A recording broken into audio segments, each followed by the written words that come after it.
Okay, so many of you have been wanting to find out what I think about the latest Desert Gems collection fragrance from the house of FREDERIC Malle. So I did not buy the fragrance, but I was given a couple of samples. I wore one, and I'm going to talk to you about it here on camera for you with the other sample to let you know what I think. My experience wearing it, and then also what I'm going to smell when I spray it off of this second sample. So find out about FREDERIC Malle's Hope, the new Desert Gems collection fragrance, coming right up.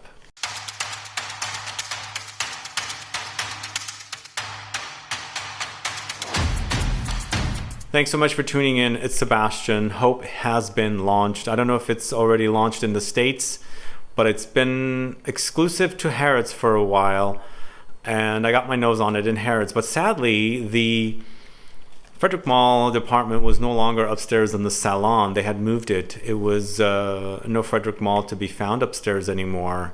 I'm kind of surprised, a bit shocked that the Floricu brand still has a place there, but FREDERIC Malle doesn't. So what was the cause of FREDERIC Malle to be removed from the salon in Harrods and Floricu is still there? I feel like FREDERIC Malle is about a lot more hyped than Floricu, but I don't understand some business decisions some brands and businesses make, so I don't want to get into that. So I thought going up there first to sample this fragrance, it wasn't there, so I had to go back downstairs. But I got my nose on it. I did post about it on Instagram, by the way. If you're following me on Instagram, you probably are getting some news there before the videos. But I didn't buy it. I'm honestly going to tell you, I'm not sure I'm going to buy it because it is quite expensive.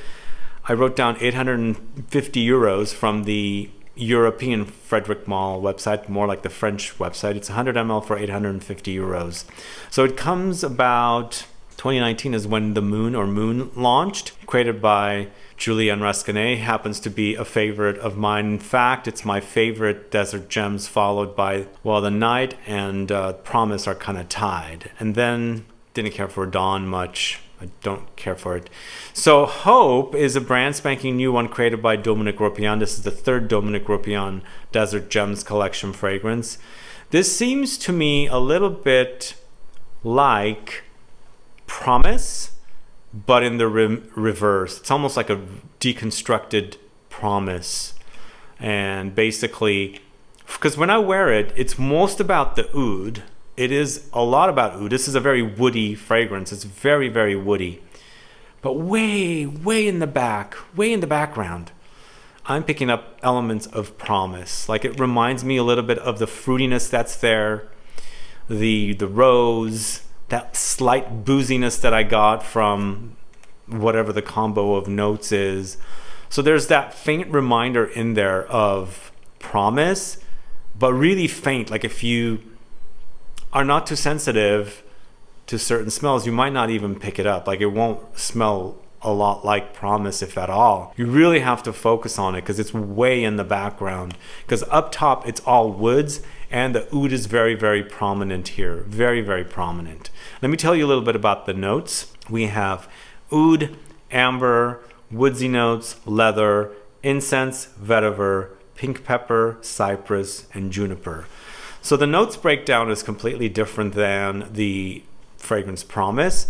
But Promise, I've known people wearing Promise. In fact, a lady in my building wore it as well. I always smelled it on her. And one time I actually stumbled onto her at Barney's, where I first bought my Promise. And there we spoke about Promise, and she was wearing it quite a bit. And on skin, I felt like it was quite fruity. And with this, the fruitiness does come through for sure. On me, it does. But again, it's drowned out by the oud. The oud is very, very powerful in this. I mean, eventually, it does have ambery touches. It's a bit ambery for sure. And also leathery. But it's an overdose of the wood. And not the Animalic kind. So if you're someone that can tolerate oud, you should be able to tolerate this. If you cannot tolerate Animalics, because sometimes people can't tolerate Animalics, but they also can't tolerate oud. So the two together will be like a bad fragrance for this type of a person. But sometimes people are, they can tolerate oud, even though oud has some funk to it. It's not the kind that is traditionally like extremely animalic and cheesy and not very easy to wear. This, on the other hand, smells very luxurious, very dry, but for sure oud. Again, not animalic whatsoever. But as I was saying, I was given 2 samples. Thankfully, I got 2 samples because I didn't buy. And I forgot which one is the one I've worn. So let's go ahead and see if this is the one that has perfume in it. This is the one that's probably used up a little bit because it looks like it's kind of drying out. So, so this is the one I haven't worn. So yeah, I've got 2. And let's try this. Yeah, this one sprays. So in the end, it's a very dry woods experience. The oud. This doesn't smell uber Middle Eastern to me, even though it's part of that kind of Middle Eastern desert gems collection. It doesn't have that kind of a vibe. So I feel like it's a bit more of a Western oud, or it could be a Middle Eastern oud, but kind of created or crafted in a way for a Westerner to, appreciate something like this.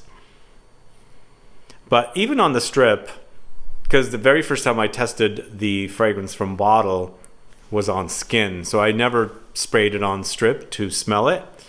And so even here, for me, it's very similar to the experience on skin as well. There is that faint reminder of Promise way back there, but it's so toned down and the oud amplified. So I believe Promise, the original, didn't have any oud in it. From what I remember, it didn't act oudy to me. It had Cypriol, Nagarmotha. So I feel like Cypriol Nagarmotha is what created or gave me that kind of a barrel-aged boozy experience that I got with that fragrance. So that is here. Maybe they're not mentioning that there is Cypriol here, but I'm really getting Cypriol kind of vibes with this one. Very much. There is a bit of a sour astringency, and I feel like that's from the oud, not citruses, but sour astringency that's typically found in kind of this fermented kind of smell that's sometimes appears with oud. That's here for sure. But in the end, I feel like I want a little more of what Promise, because I'm reminded of it a little bit, then I want a little bit more of it because it's there. It for sure will maybe perhaps remind you. I mean, again, I was saying earlier, maybe you will not be reminded if your nose is not as sensitive and you're not familiar with Promise. But if you've been wearing Promise quite a bit, you'll definitely be reminded of it because I'm getting that here. So in the end, though, the fragrance is a bit boring for me.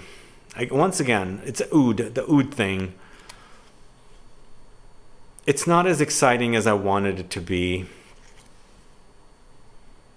I think this will find an audience for sure, though. People do enjoy fragrances like this. I think it's nicely done.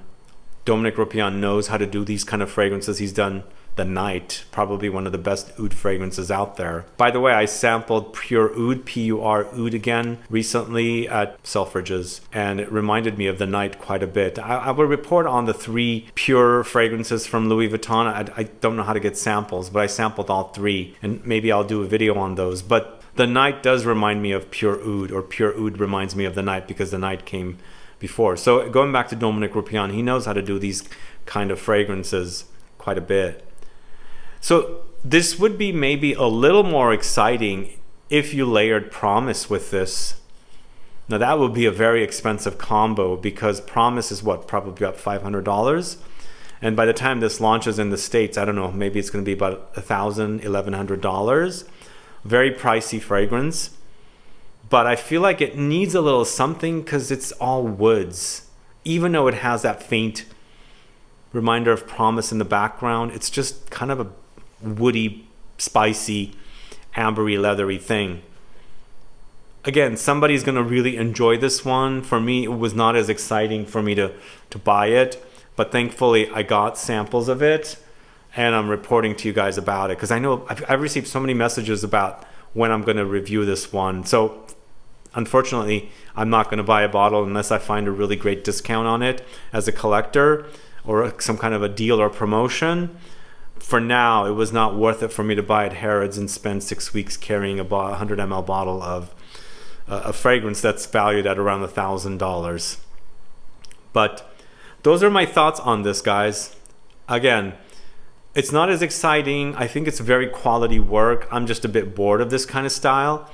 Maybe you're more into it, but the price point is extremely high. And that's why I didn't jump at it. It didn't really excite me too much. I feel like it needs a little more. And the fact that it's reminding me of Promise a little bit way in the back, I kind of want to layer it with Promise, because then you'll have an oud version of Promise. And even though Promise didn't have oud, I think it had Cypriol. Cypriol was a note. I got a bit of that in there, but I'm not buying this one anytime soon, unfortunately. But what are your thoughts on Hope? Let me know. Are you excited about it? Is it something that you're going to get? Do you enjoy these kind of fragrances? Do you have the Night? Do you have Promise? Do you have the Moon? Do you have Dawn? Again, in the collection, my favorite has turned out to be the Moon. I love it. It's actually one of the best. In fact, I find the Moon to be so good, so smooth and amazing. So Hope, sadly, I want more from it and it's not giving it to me. But initially, the Night was, I think it's definitely a really great fragrance. But with that fragrance, you have to put a lot of thought into it. It's so animalic. Like, I can't just take it and spray it and go. I have to think twice about how I'm going to wear it or where I'm going to wear it and who I'm going to wear it around. So that's the kind of fragrance that is. With the Moon, I don't think of it that way. It's easier to wear and very enjoyable. I feel like Hope is going to be that way as well. I don't think you have to put a lot of thought into it because it's not very challenging. So I think it could be for somebody that, wears it day in and day out. But for me, it's not as exciting. So I'll hold off on buying it anytime soon. But again, let me know your thoughts on Hope from Frederic Malle. Put a comment down below. And by the time this video airs, probably it has already launched in the States. And maybe there'll be a price for it, and I'll put it into the info box. But again, do let me know if you're going to buy Hope or you're going to skip it out. And let me know which Desert Gems collection fragrances from Frederic Malle you already own. Put a comment down below. Either way, guys, thanks so much for watching today. If you have any questions or comments, please do list below. Please like this video. Please share it. Follow me on Instagram and Facebook. And I'll be back with more videos very soon. Have a good one. Goodbye.